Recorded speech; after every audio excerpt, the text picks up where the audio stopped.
Време е за првиот разговор вечерва. Како што слушнавте, разговор со поранешната министерка за одбрана Славјанка Петровска и актуелна пратеничка во Македонскиот парламент од Социјалдемократскиот сојуз. Добро вечер, ви благодарам што се одзвавте на нашата покана. Добро вечер, благодарам на поканата и се разбира честитки за новиот почеток. Ви благодарам, вие сте практично првиот гостин во нашето студио. Чест ми и задоволство. Да, слушнавме прилогот, една хронологија на настани од денешен аспект кога гледаме 4 години назад, можеби се чувствува дека многу е краток периодот, но поминаа 4 години од почетокот на војната во Украина, најголема после Втората светска војна, практично војната се врати во Европа. Како ние ја дочекавме ова вест, практично тоа се случи во моменти кога вие бевте на чело на Министерството за одбрана, како институционално ние се поставивме во тие моменти? Војната, за жал, 24 февруари 2022 година беше само еден месец и неколку дена од кога јас бев назначена за министерка за одбрана и додека се уште, да речам, таа вест не можам да кажам дека ме затекна заради тоа што и во рамките на состаноците на НАТО, меѓутоа и во рамките на оние сите известувања, комуникации кои ги имавме со стратешките партнери, можеше да се наговестува, можеби не точниот ден, час или датум, меѓутоа сепак и она што се случуваше, информациите разузнавачки кои ги имаше, ги добивавме од теренот, наговестуваа дека ќе се случи нешто вакво. Но 4 години подоцна, ако треба да направиме една ретроспектива, особено на првите неколку месеци, поставувањето и моje лично како политичка личност во таа влада, меѓутоа и генерално на таа влада, јас ќе кажам дека го завземавме вистинското место, односно се позициониравме на вистинскиот правец, на вистинскиот пат, затоа што она што беше неоправдана и тогаш и сега се разбира, инвазија од страна на Русија врз Украина, го карактеризиравме како неоправдан напад на суверена држава која се наоѓа на европско тло и која е практично на браникот на остатокот од Европа, односно Европската унија или Европа во целина. Тоа беше сигнал дека пораката која Русија сака да испрати со нападот врз оваа суверена земја не сме да остане неодговорен, односно не сме да остане без реакција од страна на европскиот демократски свет, ке речам, и тука со сите аномалии кои ги имаме во државата, ја вбројувам и нашата држава, се разбира тука, така што завземавме јасен политички став дека на Украина мора да и се помогне со сите си расположливи ресурси кои ние ги имаме од аспект на воена опрема и вооружување, но секако да внимаваме на ненарушување на борбената готовност на нашата армија. Ние и тогаш и сега сме во процес на постојана модернизација и опремување на армијата. Жалам што сега тоа е малку со некој послаб интензитет или е намалено, но не се. Беше многу важно и покрај тоа што се вооружуваме и набавуваме нова опрема, да не наштетиме на капацитетите на македонската армија и успеавме во Да, тоа. тоа беа критиките од тогашната опозиција актуелна власт дека со серијата на донации кои што се извршија кон Украина дека ќе се направи некакво штета врз македонската армија или врз одбранбениот систем, но колку денешен аспект доколку ги гледаме работите, дали беа констатирани некакви недостатоци во тој одбранбен систем? Од аспект на тоа дека, да, во тој период имаше бурни реакции и тие реакции слободно можам сега од оваа дистанца да ги окарактеризирам како дел од хибридното действување на проруските структури, кои сакаа по секој начин и на секоја цена да ги обесхрабрат поддржувачите на Украина и оние кои веруваат дека Украина има право да се брани. Дури во политички партии? Апсолутно да. И тука треба да бидеме многу гласни кога зборуваме, затоа што таквите структури и денеска и штетат на Македонија по многу други прашања, не само по прашањето на Украина. Но тогаш во тие моменти фокусот беше сите оние кои даваат поддршка на Украина да бидат обесхрабрени на секаков можен начин, дали ќе биде тоа преку лични напади, дали тоа ќе биде преку пласирање на невистини, особено во делот на армијата, тоа се случуваше. Но она што беше предноста на Министерството за одбрана, и тоа е една структура која што, ајде да речам, јас ја наследив од претходната министерка, воспоставени принципи на транспарентност и на отчетност. Јас само ги продолжив и во онаа мера во која што имаше простор да се разбира да се подобрат, се подобрија, А транспарентноста на министерството не беше на прво место. И затоа секогаш кога било каква одлука пред да ја донесеме, комунициравме со јавноста и истото го соопштувавме. Одлуките, често пати го објаснував тоа, ќе потсетам и сега, одлуките за особено за донирање на воена опрема не ги носев јас сама. Се разбира, моја беше политичката волја и политичката храброст на крајот на криштата. Меѓутоа, главниот збор се разбира го имаше Генералштабот на армијата, кои практично ја прават проценката и се одговорни да ја гарантираат пробираната готовност на македонската армија. Така што во една такава, да речам, корелација и заедничка дебата или разговор беа носени сите одлуки. Рековте, војната ве дочека во првите месеци од вашето назначување, но од друга страна ние бевме и најнова членка на НАТО алијансата. Каква беше комуникацијата во тој период со НАТО? Практично не само во однос на онаа помош која што треба да се даде кон Украина, туку и можеби справување со тие хибридни напади кои што нанесуваа штета и на домашен терен. Во делот на кога станува збор за донирањата на опрема, комуникацијата одеше на билатерална основа, односно преку украинската амбасада и тоа беше начинот на кој што комунициравме, односно ги добивавме информациите за потребите на украинската војска. Се разбира, неколку месеци подоцна под покровителство на државниот секретар за одбрана на Соединетите Американски држави се формираше познатата група од Рамштайн, каде што практично два пати во текот на годината се среќававме и ги разгледувавме состојбите на теренот, меѓутоа и носевме политички одлуки околу тоа како и на кој начин во следниот период ќе ја засилиме поддршката. Често пати имавме и состаноци преку Zoom, преку такви платформи кои што возможуваат, да речам, некогаш и адхок да се сретнеме. Она што во моментот можам да го кажам во тој момент, да речам, за состојбите во македонската армија или во македонската одбрана е факт неспорен дека многу големо олеснување за севкупната состојба беше тоа што сме членка на НАТО алијансата. Ако не бевме членка на НАТО алијансата, јас не стравував ни тогаш пат ни сега од оваа перспектива дека би било можно излевање на било каков воен конфликт, но верувате дека немаше да спиеме така мирно како што спиевме во тие моменти, особено во првите моменти, додека барем кај граѓаните не се искристализира, односно не стана јасно до каде ќе оди ова, особено што неминовно можеби Украина не е наш сосед, меѓутоа сепак сме поврзани и не во голема мера, меѓутоа сме поврзани, има многу луѓе кои живеат тука, работат, семејства, пријатели и така натаму, така што тоа на некој начин и се чувствуваше. И не само тоа, голем дел и економски. Апсолутно, зависевме и од и се уште зависиме и последици ги чувствува секој ден од нас. Таа војна особено во првите неколку месеци имаше големи негативни влијанија, односно овдека врз нашата економија и во енергетскиот сектор, се разбира. Направивме ли доволно и војно со помошта, но и политички за Украина? Вие бевте во неколку наврати во Украина, го посетивте Киев, чинам? Едно патување, меѓутоа да, бев во Украина, во Киев и во две помали општини, два помали града надвор од. Како е кога ќе се види во со сопствени очи, во прв план, во прво лице тој ужас на војната во Украина? Имаме и фотографии, може режијата да ги... Да, јас во принцип, иако сум емотивна личност, меѓутоа секогаш се трудам кога зборувам на тема политика и она што е моја работа, нели да ги трнам на страна тие чувства.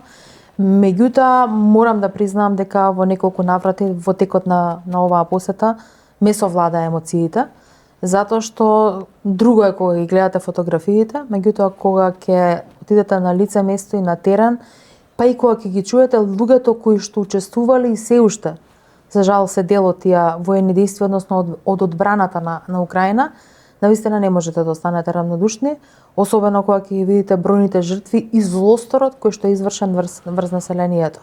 Но она што мене ме охрабри лично и импресиите со кои се вратив во Македонија и потоа набрзо ден потоа мислам дека имаше и настан исто така организиран од украинската амбасада по тој повод, по поводот на годишнината од војната, ги пренесов импресиите дека јас сум горда и фасцинирана на украинскиот народ, кој е решен и е силен, решен да истрае во борбата да ја одбрани сопствената држава.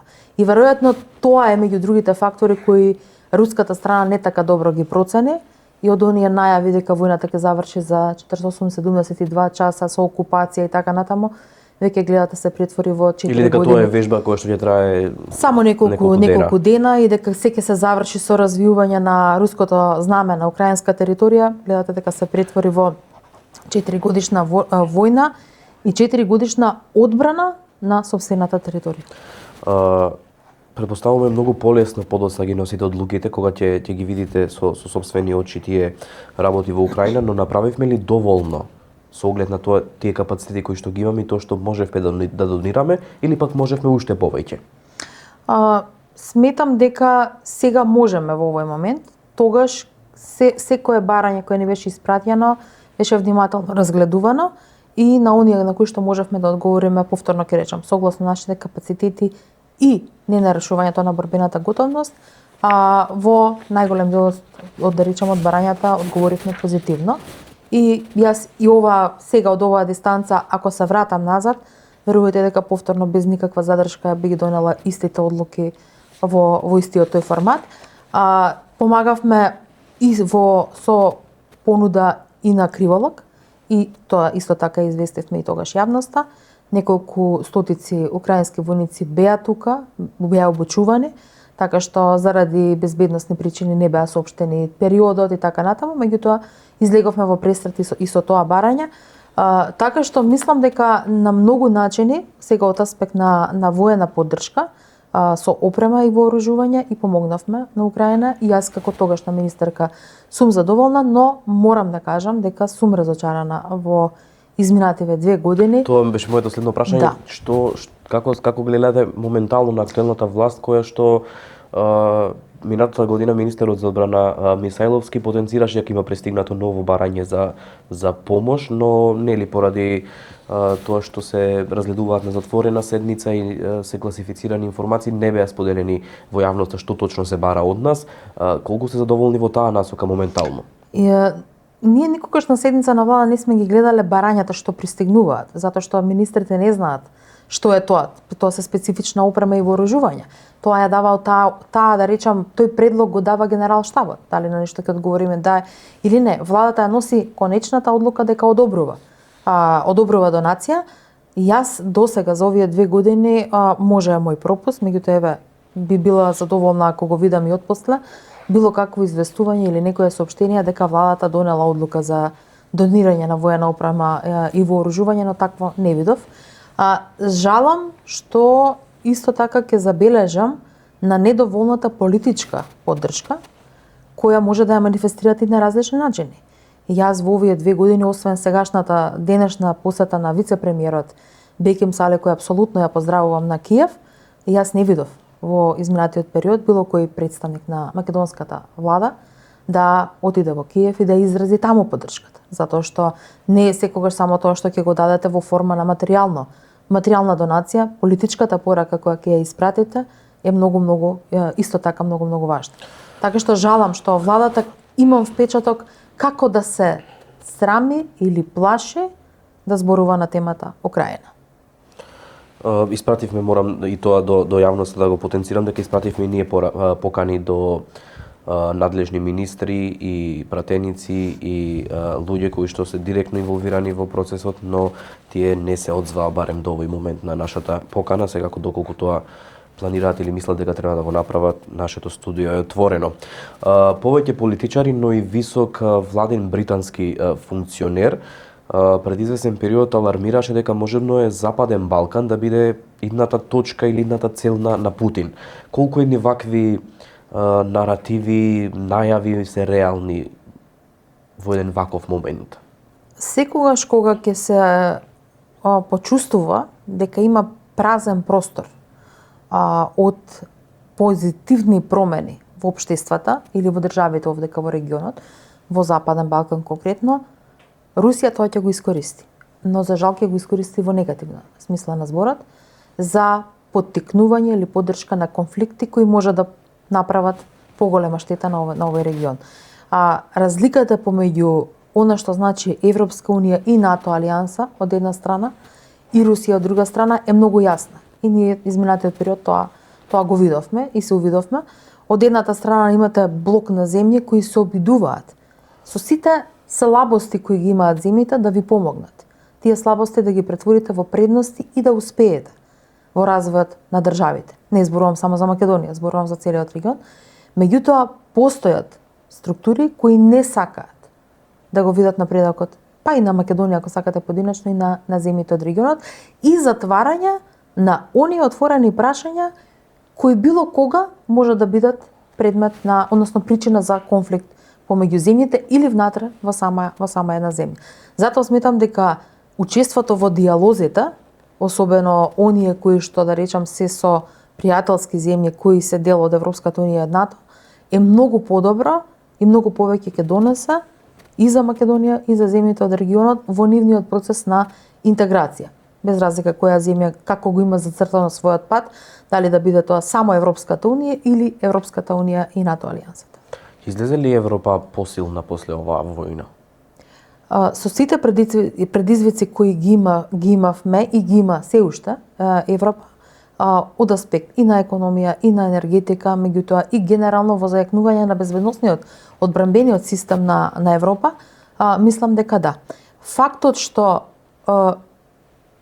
денеска НАТО, алијансата, е поголема од она што беше во 2022 година, односно се приклучија нови земји членки, говори за погрешната проценка дека НАТО или членките на НАТО, па и членките на Европската унија ќе бидат исплашени од војната во Украина. Финска и Шведска, земји кои борбено беа подготвени да бидат членка од алијансата, но политички не сакаа да донесат таа одлука, во тој момент решија и граѓаните ги поддржаа политичките представници дека сака да станат членки на алијансата. Мислам дека со сите овие предизвици кои што се случуваат овие години и ќе се случуваат се до конечното завршување на војната, се разбира, ќе направат Европа многу посилна. Од тука се отвара и прашањето, дел од земјите ги зголемуваат своите буџети. Знаеме дека и на пред 3 години, ако добро се сеќавам, на НАТО самитот беше зголемен и тој прагот на 2% за издвојување на средства од буџетот, бруто домашниот производ, за инвестирање во одбраната и вооружување и модернизација на армијата. Колку се оправдани овие чекори на одредени земји за набавка на нова опрема? Иако сега сум во позиција на пратеник од опозиција, мојот став по однос на ова прашање не е променет. И тогаш и сега сметам дека вложувањата во одбраната, во одбранбениот систем во една држава и во државите, се разбира, сега зборувам за нашата држава, е оправдан затоа што тој е резултат на геополитичките случувања и тој е резултат на безбедносните закани кои постојат. Не е дека ние можеби директно нема да ги почувствуваме, затоа што, како што реков, ја имаме придобивката да сме членка од алијансата, меѓутоа баш заради тоа мора да бидеме и многу поподготвени. И мислам дека ако паметно се инвестира во одбраната и ако се следат новите трендови, она што значи паметна одбрана или smart defense и така натаму, понатаму приклучување кон групните набавки во рамките на алијансата, тоа се се сегменти и се разбира поширокото гледање на системот на одбрана, не само да го сметаме тоа дека е вооружување и опрема, тогаш мислам дека парите кои треба да бидат издвојувани и постепеното зголемување на буџетот за одбраната, мислам дека се оправдани. Да, тоа беше потенцирано и од староновиот американски претседател Доналд Трамп, нели неговите барања се на последниот НАТО самит и 75 годишнината во Вашингтон, дури 4% од брутто домашниот производ да се издвојуваат. Но кога сме кај Европа, како гледате на заедничките европски воени сили или формирање некакво ново тело кое што би имало повторно некаква заедничка мисија како НАТО алијансата? Тие европски воени одбранбени сили се веројатно одговор на она што во еден момент беше дискутирано на светско ниво, за тоа дека можеби Европа треба малку повеќе да вложува и да се занимава со сопствената одбрана. Не сметам дека тие се спротивни со алијансата, напротив, тие ги сметам како надополнување и поддршка на алијансата, затоа што не пак сите земји членки на Европската унија се членки на алијансата или овие што се на европско тло и што сакаат да бидат членки на Европската унија, не сакаат да бидат членки на НАТО, така што ја само го гледам тоа како еден вид на дополнување и вложување во сопствената одбрана на секоја земја поединечно. Мислам дека ако на одбраната генерално, па и на овој сега тренд, да речам, нагоре на вооружување и опремување, гледаме како на градење на одбранбени системи и зајакнување, тогаш тие не треба да ги сваќаме како оптеретување. И јас знам дека многу често се поставува прашање за тоа дали одбраната, ако се вложува повеќе во одбраната, дали тоа значи дека останатите сектори од општеството ќе страдаат или ќе губат дел од парите. Не го сметам тоа за така, затоа што повторно реков, ако го развиваме концептот како што започнавме во Министерството да го развиваме концептот на паметна одбрана, тогаш многу сектори, многу области во општеството можете да ги ставите во одбраната и да делува кохезивно, односно да делува обединувачки, се разбира со тоа да инвестирате многу повеќе во тој колективен систем на одбрана. Сведоци сме на хибридни напади, ги споменавте и вие на самиот почеток. Во кои сектори најголема штета прават тие? Дури ние изминатата година се соочувавме со некакви хибридни напади или лажни дојави за бомби. Колку Русија и кои цели ги цели од кога зборуваме за хибридни напади? Секогаш со тие хибридни напади целта е крајната цел е, без оглед низ кој облик ќе ги видиме, крајната цел е вознемирување на населението и создавање впечаток дека институциите, без оглед која е власт, дека институциите не се способни да одговорат. И најчесто таргет се земји кои се членки на алијансата, веројатно тоа е дел од глобалната стратегија да се покаже дека алијансата не може туку така да се одбрани, како што ние велиме. Меѓутоа и во случајот на Македонија, се сеќавате пред неколку години, чинам 23-та година, имаше еден огромен наплив на дојави на бомби, кои апсолутно беа дел од некој хибридно сценарио. И тогаш алијансата има механизми како да реагира преку своите механизми и да и помогне на земјата членка, се разбира, да се справи со тоа. Јас гледам за жал дека и деновиве, мислам дека вчера видов на медиумите дека повторно има такви дојави за бомби. Веројатно институциите ќе треба малку повеќе да работат на зајакнување на сопствените капацитети, уште повеќе се разбира во рано откривање на таквите дојави, за да може да се спречи евентуална ширење на паника кај граѓаните. Тоа е целта, првичната цел се разбира на хибридните напади. Имавме ние една, барем беа окарактеризирани, ако се сеќавате летото 25-та, неколку пожари овдека во околината на Скопје кои беа окарактеризирани како хибридни напади, меѓутоа за жал од властите никогаш не добивме објаснување и до ден денеска нема што е со истрагата од тие напади, дали се откри кој стои за тоа, затоа што знаете како, кога само имате безопасни дојави на бомби е една димензија, меѓутоа кога веќе посегнувате по нешто реално и особено активности како пожари и така натаму, кои дополнително вистински може да го загрозат животот на граѓаните, тогаш мислам дека и одговорот од власта треба да биде малку поревносен.